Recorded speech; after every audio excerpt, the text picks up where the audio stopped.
ingin data itu berkualitas, ya perlu dilakukan yang namanya validasi dan verifikasi.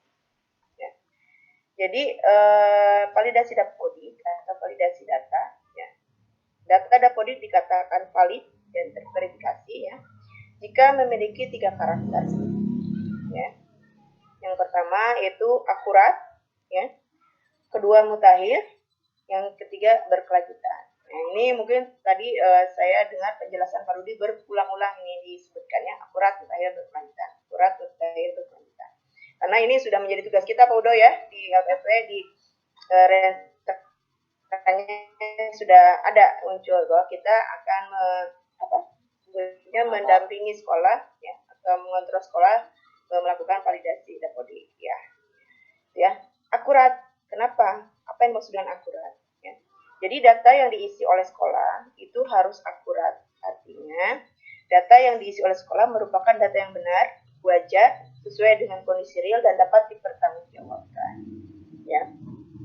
Artinya bahwa jangan ada sekarang sudah mulai, ya, di benak Bapak dan Ibu sudah mulai dibenahi gitu, ya, bahwa yang diisikan itu harus benar, jangan asal ayah, ya, pembahasan itu asal ada gitu, ya, jangan asal ada, tapi harus benar-benar wajar, ya.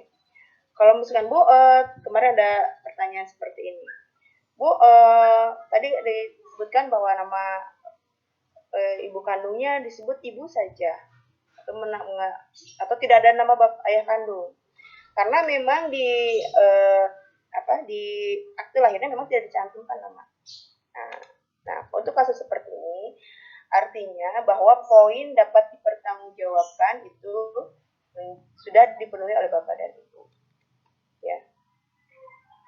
Kalaupun misalkan karena memang betul, ya, Pak Udo, sebentar, ya, sebentar. Ini ada sebentar. Oke.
Aduh, Pak Udo, maaf, ya, bapak-bapak, ibu-ibu, operator.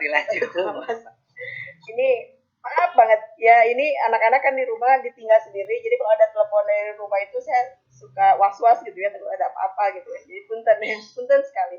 Iya. Ya, lanjut, ya, Bapak dan Ibu, banyak sekali iklan, maaf, ya.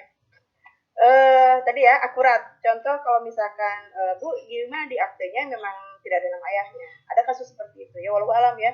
Kenapa di akte itu tidak tercantum nama ayahnya? Ya, kita tidak bisa bersuzon, ya, mungkin ada suatu hal. Nah, kalau memang data di aktenya begitu, artinya itu memang sesuai dengan kondisi real dan dapat dipertanggungjawabkan dengan memperlihatkan bukti otentik berupa akte, ya, itu tidak apa-apa yang seperti itu, ya. Ini mah jangan sampai karena rusuh, ya, karena cepat-cepat operator mengisi nama ayah kandungnya atau nama ibu kandungnya itu cukup ibu saja, ya, padahal di aktenya jelas itu namanya Siti Jainab, itu yang tidak boleh, ya. Jadi harus sesuai dengan wajar keadaan kondisi realnya seperti itu dan ada bukti otentik untuk yang bisa dipertanggungjawabkan. Kemudian karakter berikutnya yaitu mutakhir, ya. Jadi data yang diisi oleh sekolah merupakan data yang paling baru, ya, sesuai dengan kondisi real. Nah, ini Ini memang saya tidak enak ya untuk menyampaikannya ya Pak Udo ke teman-teman operator. Ini pasti akan menambah pekerjaan yang tidak akan ada akhirnya, gitu ya. Tapi bagaimanapun juga manis pahit harus saya sampaikan. Ya. Contoh misalkan ya, data yang diisi oleh sekolah merupakan data yang paling baru mutakhir sesuai dengan kondisi real di sekolah. Contoh, perhitungan berat badan siswa. Nah, di kelas 1 misalkan dia 30 kilo. Sampai dia kelas 6 tetap 30 kilo. Nah, berarti kan datanya tidak dimutakhirkan. Itu hanya dari satu contoh saja. Ya. Kemudian misalkan dari ijazah sekolah, ijazah guru gitu ya, misalkan yang tadinya D3 masih tetap D3 sampai beberapa tahun gitu ya.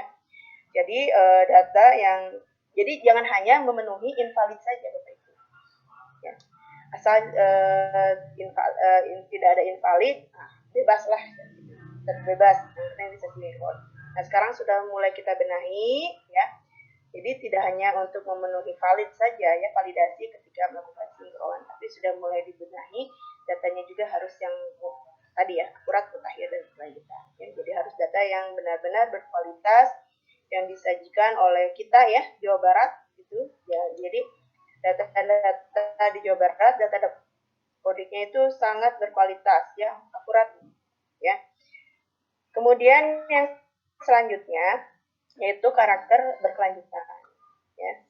Data yang diisi oleh sekolah memiliki sifat berkelanjutan dan diperbarui rutin setiap semester. Ya. Misalkan data rombelnya, ya, data jadwalnya dan lain sebagainya. Ya. Kemudian berikutnya, nah ini ya entitas yang dinilai itu akurat itu dari sekolah, peserta didik, PTK, rombel, sarpras, gitu ya. Ini parameter-parameternya ya. Kenapa data itu bisa dikatakan akurat jika memiliki parameter berikut. Nah, mulai dari nama kepala sekolah ya, identitas kepala sekolah, kemudian status sekolah ya, identitas sekolah, kemudian mulai dari sumber listrik, kepemilikan tanah, istilah operasional dan lain-lain gitu ya, diisi dengan benar dan wajar. Kemudian berikutnya data PTK itu juga ya. Sekarang itu kalau tidak salah untuk guru yang statusnya PNS itu ada menu tambahan, fitur tambahannya mengupload fitur-fitur tambahan tersebut. Jangan sampai statusnya PNS tapi NIP-nya tidak keluar. Nah, itu ya. Jadi harus diisi dengan benar dan wajar. Kemudian data peserta didik ya, mulai dari nama ya, tanggal lahir, jangan ada yang lahir anak kelas 5 SD dia lahir ketika zaman perang di Ponorogo ya, jangan seperti itu. Kemudian yang tadi ya, tinggi badan, lingkar kepala, kemudian lintang dan bujur rumah peserta didik gitu ya, mohon di update gitu ya, seperti itu. Nah ini kalau terkait dengan data rombel ya, jadi data rombel dikatakan terisi dan benar wajar ya, memiliki parameter yang pertama, rombongan belajar memiliki wali kelas ya, jenis rombelnya untuk jenis rombel reguler. Kemudian rombel menggunakan ruang ya, tingkat rombel juga terisi dengan benar dan wajar. Anggota rombel juga terisi dengan wajar, jangan sampai di sini isinya 50, yang rombel yang satu isinya cuma 10 ya. Jadi harus diisi dengan wajar. Kemudian rombongan belajar memiliki JJM yang benar dan wajar. Ya. Ini parameter untuk sarpras ya. Ada tingkat kerusakan fisik sekolah, itu juga harus diisi dengan benar dan wajar ya. Jadi ruang, lebar panjang ruang ya, ruang kelas, lab komputer, lab lainnya gitu ya, itu harus diisi. Nah, terkait dengan karakter mutakhir ya, jadi sekolah melakukan pembaruan mata pelajaran yang diampu untuk masing-masing guru pada semester yang berjalan. Ya. Jadi mutakhir. Jadi data Bapak Ibu itu mutakhir jika PTK-nya itu setelah mapping gitu ya, setelah dilakukan pembaruan mata pelajaran yang diampu untuk masing-masing guru pada semester yang berjalan. Sedangkan untuk mutakhir di entitas peserta didik, ya, sekolah melakukan pembaruan data tinggi badan. Nah, ini yang tadi saya sebutkan ya. Tinggi badan, berat badan, lingkar kepala peserta didik pada semester yang berjalan. Ya, jadi tiap semester diukur gitu ya. Ya, idealnya seperti itu. Kemudian rombongan belajar ya, dikatakan mutakhir jika sekolah melakukan pembaruan pembelajaran pada masing-masing rombel pada semester yang berjalan. Ya. Kemudian untuk entitas sarana prasarana terakhir, jika sekolah melakukan pembaruan data periodik kerusakan sarana dan prasarana pada semester yang berjalan. Nah, jadi mutakhir itu dilakukan updating data atau pemutakhiran di tiap semester yang berjalan. Nah, kalau ini berkelanjutan, yaitu sekolah melakukan sinkronisasi dapodik secara berkala. Ya. Jika ada perubahan, lakukan sinkronisasi. Ini ya aturan validasi di sisi sistem ya. Bapak Ibu nanti bisa baca ya. Nanti materinya saya share lewat Bu Indah ya. Ini saya skip saja ya. Karena sudah jam 11 Pak Udo ya. Ya Bu. Udah mau jam 11 ya. Saya lompat ini Pak Udo ya, saya lompat. Ini saya skip ya. Nah, ini contoh residu ya. Nah, ini contoh residu terkait dengan SP ya. Jadi berbeda ya kalau misalkan invalid dengan data residu ya. Contoh residu di tingkat satuan pendidikan atau di entitas satuan pendidikan, yaitu misalkan contohnya ya dari sisi koordinat ya. Satuan pendidikan koordinatnya yang pertama tidak diisi ya, di 0,0 oleh sistem ya. Nah ini udah kalau 0,0 di mana ya Dukut? Itu benar 0,0 ya. Ini by system di setting karena memang sekolah tidak mengisi koordinat. Pantesan ketika kami melakukan pengecekan ya data sekolah, ada beberapa sekolah yang memang mencelang gitu ya Pak Udo ya, tidak ada di wilayah Jawa Barat di koordinatnya. Yang mungkin diisi tidak akurat ya. Ada juga titik koordinatnya diisi, namun nah ini letak koordinat sekolah masih belum tepat. Ya. Ini sekolah Jawa Barat tapi ada di Samudra Hindia, pernah saya melihat ya. Daerah di kalau tidak salah di salah satu kabupaten kota Jawa Barat ada sekolah yang titiknya ada di Samudra Hindia. Berarti memang sekolah terapung gitu ya berarti ya. Residu yang lainnya yaitu citra atau foto sekolah ya. Belum melakukan update citra atau foto sekolah ya. Dulu misalkan tuh masih catnya berwarna putih misalkan. Sekarang yang terbaru foto dong kondisinya, atau misalkan depan tadinya tidak ada pagar, sekarang sudah ada pagar.